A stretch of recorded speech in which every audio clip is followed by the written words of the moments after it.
Yang dirahmati Allah Subhanahu wa Ta'ala telah memerintahkan kita semua untuk senantiasa bersyukur dengan apa yang Tuhan. Dengan syukur tersebut, semoga akan ada banyak rezeki dan Tuhan yang diberikan Allah. Dari sahabat kami bin Bashir mengatakan dulu, Nabi Shallallahu Alaihi Wasallam telah bersabda, "Man lam yushkuril khalila, lam yushkuril katsira." Yang artinya, barang siapa yang tidak mensyukuri sesuatu yang sedikit, maka dia tidak akan mampu mensyukuri sesuatu tersebut. Allah Subhanahu wa Ta'ala juga menjelaskan dalam firman-Nya seperti dalam surah Ibrahim ayat 7, "Lain syakartum fa'azidannakum." Dan kalian mau bersyukur, maka sesungguhnya aku akan menambah nikmat kalian. Di zaman sekarang ini, media sosial sudah semakin meluas. Semua kalangan usia, semua kalangan masyarakat bisa mengaksesnya dengan mudah. Dari media sosial ini, banyak sekali hal yang disebarluaskan. Baru-baru ini yang semakin disebarluaskan adalah mengenai kemewahan. Nah, mengenai kemewahan ini bisa memicu gaya hidup konsumtif di masyarakat. Gaya hidup konsumtif ini adalah gaya hidup yang banyak menghambur-hamburkan uang untuk membeli semua hal yang sebenarnya tidak dibutuhkan. Masyarakat dengan gaya hidup ini bisa melakukan apa saja untuk memenuhi gaya hidupnya. Bisa dari hutang, meminjam, ataupun dengan lelang. Nah, kita masuk ke dalam pembahasannya. Malam ini kita bakal membahas tentang riba. Riba berasal dari bahasa Arab yaitu az-ziyadah, yang artinya tambahan terhadap harta pokok atau utama yang dimiliki oleh seseorang. Dari Fatwa MUI nomor 1 tahun 2004 sudah dijelaskan bahwa riba adalah tambahan tanpa imbalan yang terjadi karena adanya penangguhan pembayaran yang telah diperjanjikan sebelumnya. Nah, riba ini sudah dijelaskan oleh Allah di surah Ar-Rum ayat 39 bahwa sesuatu riba atau tambahan itu sesungguhnya bisa menambah harta pada manusia, tapi tidak akan menambah pada sisi Allah.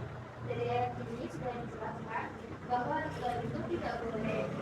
Nah, riba sendiri sudah dijelaskan dalam Al-Quran. Ayat Allah hukumnya adalah haram.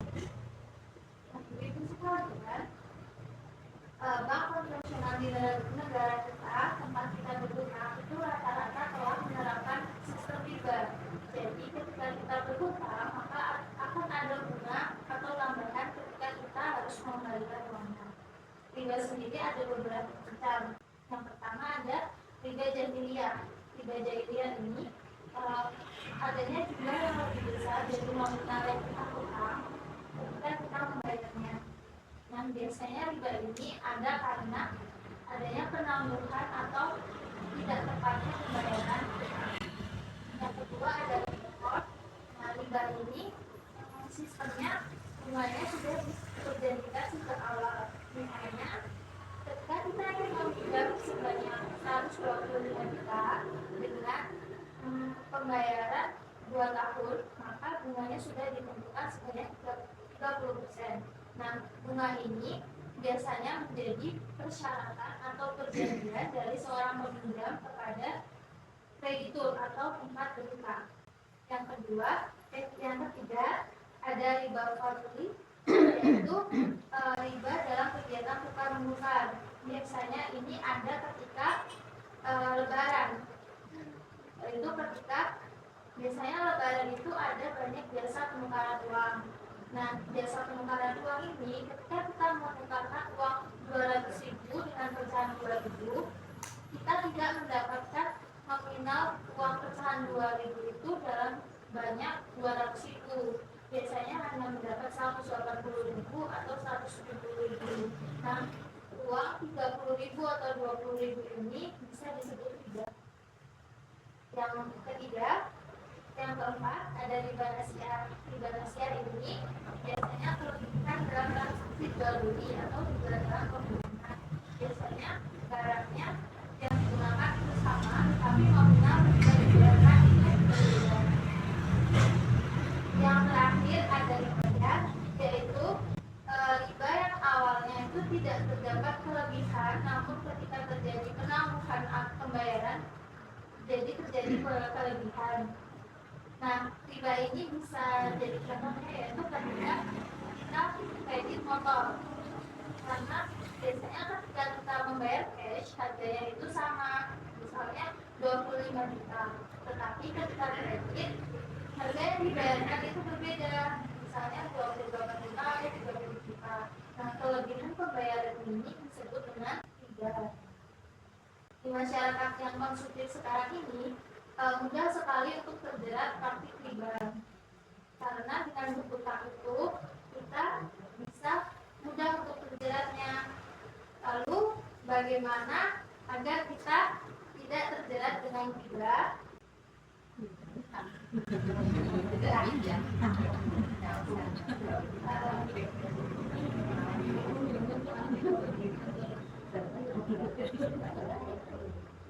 Jadi agar kita tidak terjerat dengan riba itu, yang pertama bisa agar jangan tergiur dengan apa yang kita lihat, tidak iri dengki dengan orang lain ketika membeli sesuatu.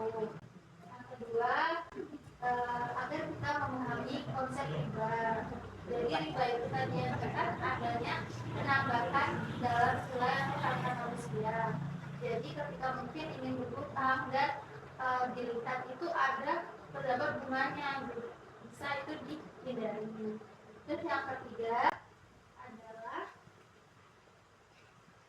jangan mudah berhutang.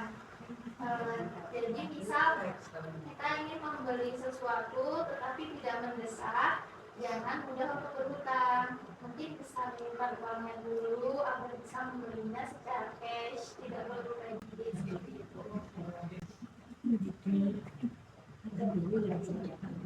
Nah, yang terakhir ada limo infaqdu atau bersyukur, rasa cukup dengan yang dipunya. Jadi dengan rasa syukur ini, insya Allah kita tidak akan mudah tergiur dengan orang lain. Kita tidak akan dengan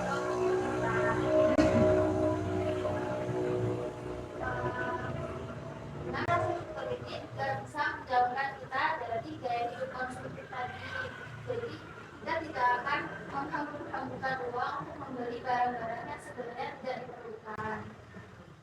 Jadi ibu sekalian, kesimpulannya riba itu hukumnya haram, baik dilihat dari Al-Quran, As-Sunnah maupun ijma dari para ulama. Riba itu hukumnya haram, dan yang haram pasti akan mendapat balasan dari Allah Subhanahu Wa Taala. Jadi sebaiknya kita menghindari praktik riba dengan mungkin menjauhkan diri dari perilaku berhutang, gaya hidup konsumtif, dan bisa dengan datang ke majelis-majelis yang menjelaskan pihak riba. Semoga kita semua dijauhkan dari praktik riba dan semua hal yang diharapkan oleh Allah. Jadi itu saja dari saya. Ibu ada yang ditanyakan?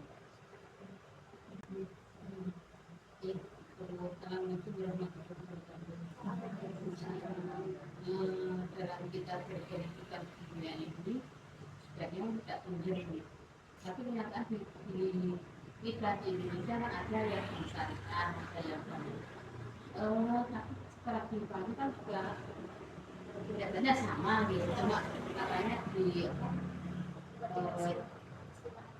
istilahnya dan yang kedua istilahnya gitu, ternyata juga misalnya kalau ada yang bilang apa tuh tidak boleh pinjam uang, tapi mau didapat diberikan dengan nanti mengangsur uang juga sama, tapi ada perjanjian nikah sama ketika utang biar itu juga ada perjanjian nikah.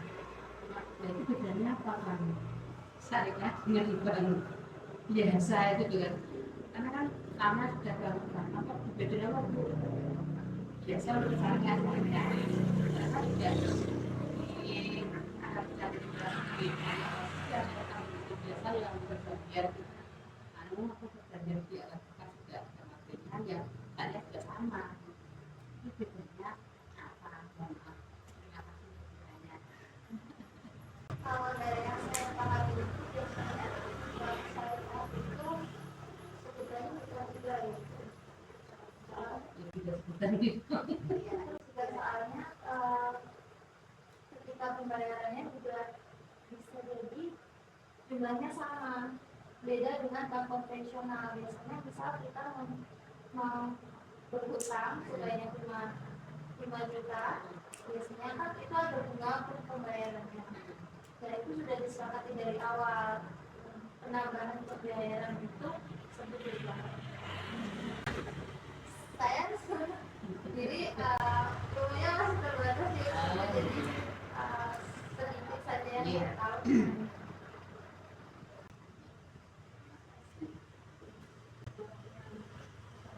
Yang memang konvensional itu memang apa ya, kayak akarnya itu bukan akar bagi hasil ya. Kalau syariah itu akarnya akar bagi hasilnya keuntungannya iya tapi jadi labanya itu karena kita bagi hasil dengan uang yang kita tabung juga. Tapi kalau yang konvensional itu kita tabung, nah itu nanti dapat penambahannya seperti itu. Jadi kayak memang akarnya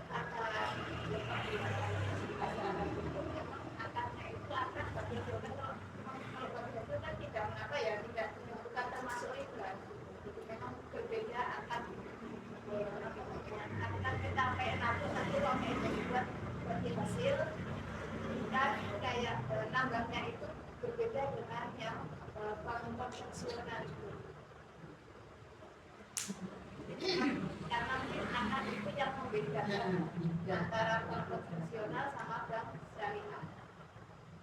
terus seandainya kita nabung aku itu dapat masa bukan yang besar dari yang kecil ya memang kita umum sebagai kenakalan Nah itu sudah kalau yang saya pahami dengan kayak itu sudah termasuk riba karena memang uangnya bukan untuk istilahnya pinjemnya itu bukan untuk kayak istilahnya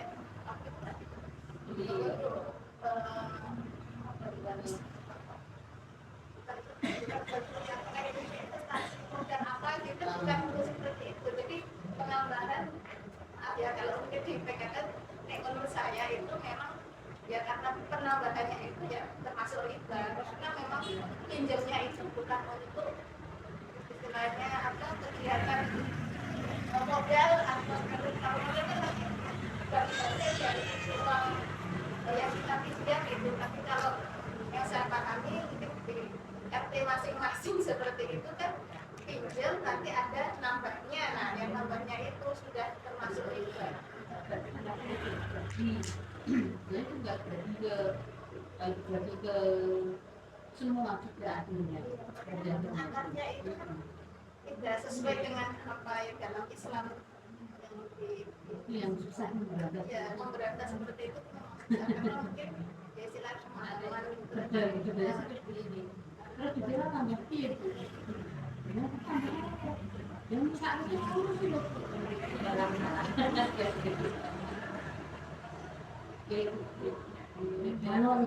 kalau utang tapi bunganya itu kan dikasih bunga, tapi bunganya itu tidak diterima, dikasih sedekah gitu, dikasih itu gimana?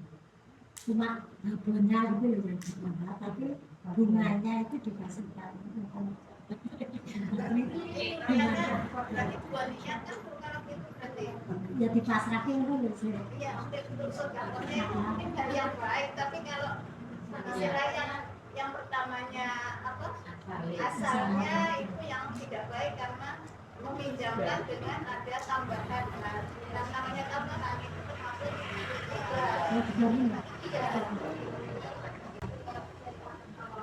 Iya, kalau ada penambahan itu Tapi kan nggak diterima uangnya ya. Ya kan kalau nggak diterima kan nanti sedekahnya itu kan udah kan Yang diterima itu cuma tabungannya. niatnya niatnya itu kan akadnya akadnya dengan penambahan Iya.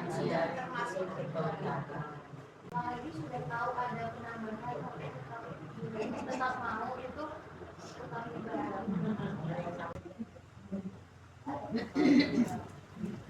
ya memang kalau kita pikirnya untuk apa usaha, nah usaha itu kan biasanya nanti nanti dapat berapa persen, nah itu sudah istilahnya jelas ya akadnya seperti itu.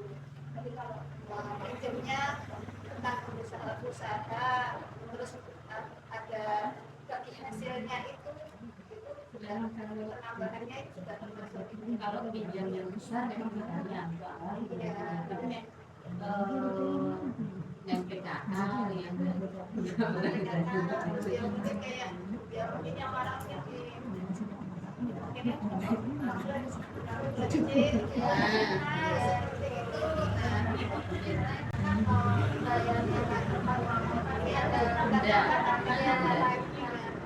itu namanya denda.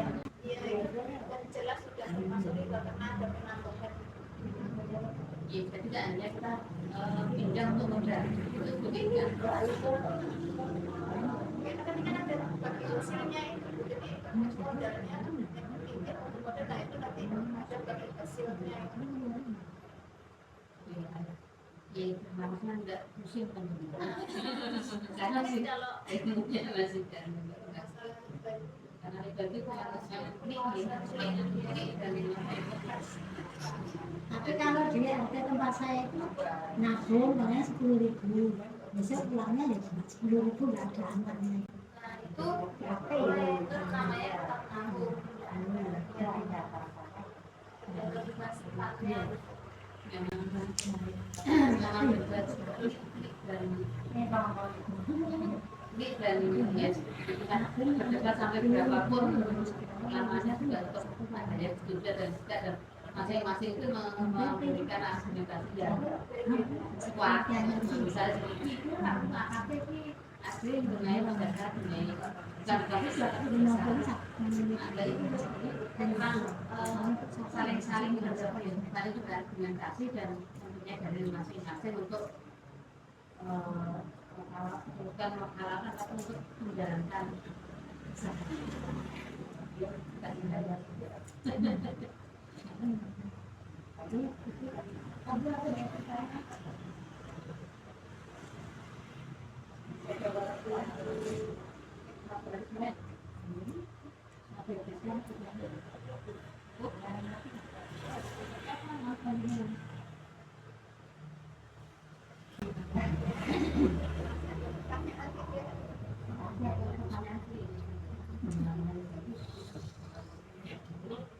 yang tadi saya kasih